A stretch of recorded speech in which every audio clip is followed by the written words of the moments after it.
اسلامی تاریخ کی سب سے خطرناک واردات جو حضرت ابی طالب کے ایمان پر ڈالی گئی، صرف ایک واحد روایت کی بنیاد پر حضرت ابی طالب اور رسول اللہ صلی اللہ علیہ وسلم کے پورے خاندان کو کافر ٹھہرایا گیا۔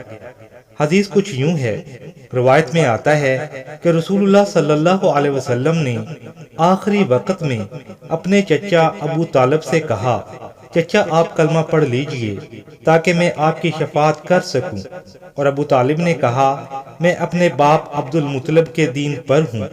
اس روایت کا سب سے خطرناک پہلو یہ ہے کہ اس ایک روایت کے ذریعے سے آنے والی نسلوں کو یہ پیغام دیا گیا کہ رسول اللہ صلی اللہ علیہ وسلم کے چچا، دادا اور والدین سب کافر تھے۔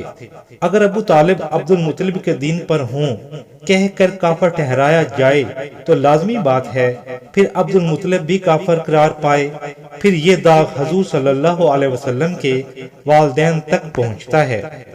گویا حضور صلی اللہ علیہ وسلم کا پورا خاندان نعوذ باللہ کفر میں پیش کیا گیا۔ جس حدیث کا اوپر حوالہ دیا گیا اور جس کو بنیاد بنایا گیا، یہ حدیث مسیب بن حزن یا ان کے بیٹے سعید بن مسیب سے منقول ہے، جو کہ تابعی ہیں۔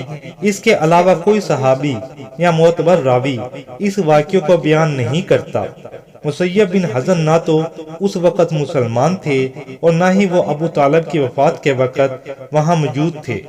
وہ ابو طالب کی وفات سے تقریباً 30 سال بعد اسلام لائے۔ تو سوال یہ ہے کہ اگر یہ بات صحیح مان بھی لی جائے تو کیا رسول اللہ صلی اللہ علیہ وسلم کے گھر کے اندر اس نازک وقت میں ایک مشرک غیر متعلقہ شخص موجود ہو سکتا تھا؟ کیا یہ ممکن ہے کہ پورے خاندان، بیٹوں، بیٹیوں اور قریبی اصحاب کے ہوتے ہوئے صرف ایک ایسے راوی کی خبر معتبر مانی جائے جو اس وقت میں مسلمان ہی نہ تھا؟ جبکہ قرآن کریم میں رسول اللہ صلی اللہ علیہ وسلم کے آباء و اجداد کی عظمت واضح الفاظ میں بیان کی گئی ہے۔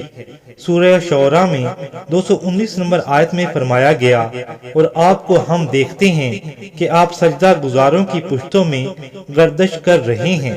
مفسرین نے لکھا ہے کہ اس آیت کا مطلب یہ ہے کہ رسول اللہ صلی اللہ علیہ وسلم کا نسب پاک ہے۔ سورہ بقرہ میں 133 نمبر آیت میں فرمایا گیا، ہم تیرے رب اور تیرے باپ دادا ابراہیم اور اسماعیل اور اسحاق کے رب کی عبادت کرتے ہیں جو ایک ہی خدا ہے۔ اس سے معلوم ہوتا ہے کہ انبیاء کے اجداد ہمیشہ موحد تھے۔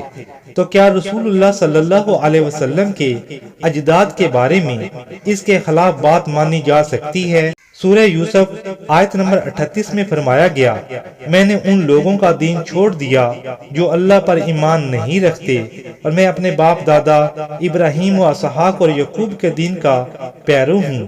یہاں یہ اصول طے ہوا کہ انبیاء کے اجداد موحد اور با ایمان تھے۔ ابن ابی الحدید کے بقول سرہ نہج البلاغہ میں وہ فرماتے ہیں، ابو طالب کے اشعار اور ان کا کردار ان کے ایمان کی سب سے بڑی دلیل ہے۔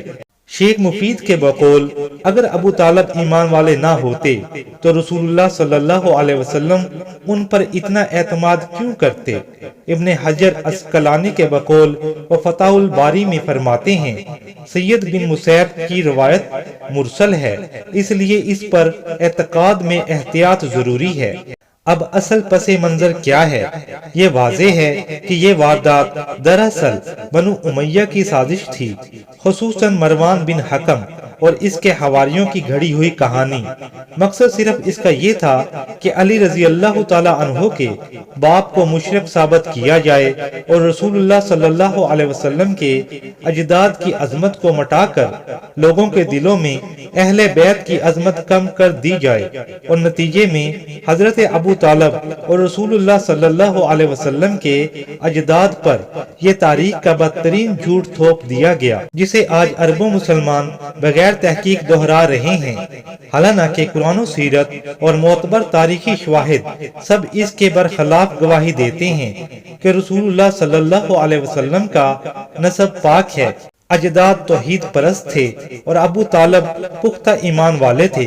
کیا جو کچھ اس ویڈیو میں بیان کیا گیا وہ واقعی ہی حقیقت ہے یا یہ سب بھی لوگوں کو دھوکہ دینے کے لیے روایات اور قرآن کی آیات کو بدل کر اپنے مطلب کے مطابق پیش کیا گیا؟